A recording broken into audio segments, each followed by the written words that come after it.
Ова своја функција регулаторот како да не ја разбира. Цело време се зборува, се инсистира на тоа дека пазарот сам ќе ја среди состојбата. Да. Ние не, значи, нема да забраниме влез на нови субјекти на пазарот, сме го дискутирале тоа многу пати со Зоран. Меѓутоа, зошто регулаторот постои? Значи, треба да знае зошто постои и зошто би ја следел економската состојба на субјектите.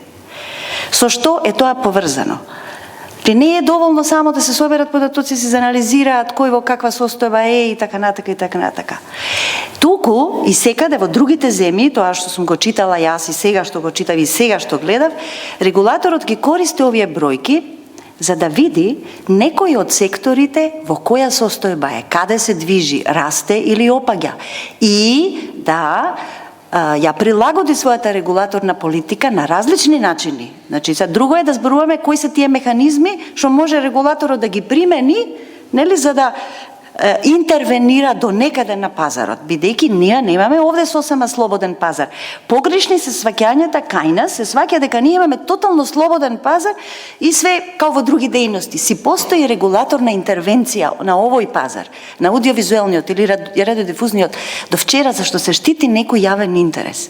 И тоа е поврзано со тоа што јас после ќе го зборувам, третата тема. Се е едно со друго поврзано. Зошто некој сектор да опадне по дигитализацијата? Еве, слушаме локалните и регионалните.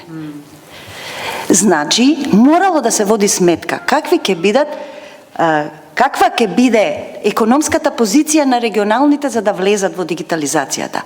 Што ќе им се случи ако преголеми трошоци им се наметна за да влезат на дигитална терестријална? Кој ќе изгуби од тоа? Па нема да изгубат само тие како бизнис, па ќе изгубат граѓаните. А што е целта на се? Ке кажам неколку точки после јас по документите и на ОПСЕ и на Совет на Европа како треба да се спроведе дигиталниот премин. Значи, што советуваа они? Дигитализацијата има економски придонес, да, техничко-технолошки за граѓаните, ама има и општествен придонес. Кој е тој? Граѓаните треба да имаат пристап до мноштво информации, домашни информации. Што направивме ние? Регионалните уште повеќе ги уништуваме и претходно ги уништувавме, не само сега. Значи си водиме сметка националните најмногу да имат, да речам, импакт на пазарот, ќе зборуваме понатаму како тоа што се случуваше. Ние го изгубивме плурализмот на регионално и на локално ниво. Граѓаните со од кои информации ќе се информираат локални и регионални, кога тие телевизии тамо едва и преживуваат. Значи со што он ќе плати новинари и редакција? И тоа е како нешто што е важно, што мора да води сметка регулаторот за тоа. Мојот впечаток е дека не се познава целта на регулирањето на дејноста. Не доволно, не сакам да го критикувам регулаторот, меѓутоа си стои на ниво на давање дозволи, одземање дозволи, следење на пазар и толку. Еве пример ќе наведам. Овком на секои 3 години е задолжен, значи донесен е закон за обезбедување плурализам во сите медиумски сектори. И аудиовизуелен, и печатен, и се. Овком е задолжен на 3 години да прави ревизија, анализа прво на целиот медиумски плурализам и да предлага измени во законите.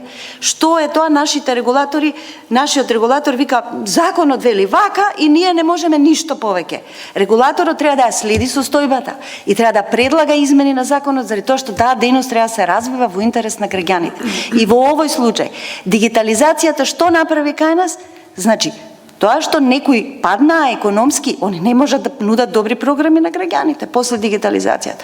Дигитализацијата требаше да донесе, убаво рече тогаш еден од експертите со кој што работевме на првата стратегија, Лјупчо Пановски, треба да ни го донесе овој плурализам што го имаме сега, треба и после само во дигитално опкружување. Таа не е само техничко-технолошки премин, таа не е само некому да му се направи бизнес кейс.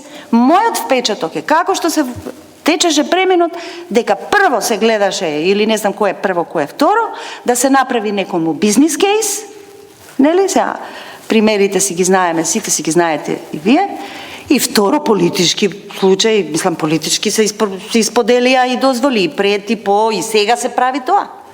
Сега имаме поврзување на регионални, Значи, еве го изанализиравме ние, сега се надевам дека повторно нема да бидеме критикувани од регулаторот, нели, колешката Весна го изанализира во извештајот и го објавија пак заради јавниот интерес. Значи, ние не ги критикуваме луѓето таму како луѓе, туку заради еден јавен интерес, регулаторот што треба да го следи. Се поврзуваат преку собственичката структура, регионални телевизии добиваат пари, што рече Горан, гледаме, кореспондира промената на собственоста со поделбата на парите од државното рекламирање. Значи, државата инфузира од буџет за некој да може да опстане на пазарот и да го плати трошокот за преносот на One. И зошто само одреден тип на телевизии со одредена и уредувачка политика да доаѓаат до граѓаните? Па јасно е веќе све. Значи, се извинувам вака што зборувам, ама треба да гледаме големата слика. И веќе, мислам, мене не ми е ни страв да зборувам. Значи, сите зборуваме заради јавниот интерес. Заради граѓаните, тоа сега си дојдов, јас си влегов у третата тема. Да. Тоа сакам да кажам, бројките се поврзани со се. Значи, регулаторот мора да се сврти кон граѓаните. А со политичките субјекти транспарентно и отворено.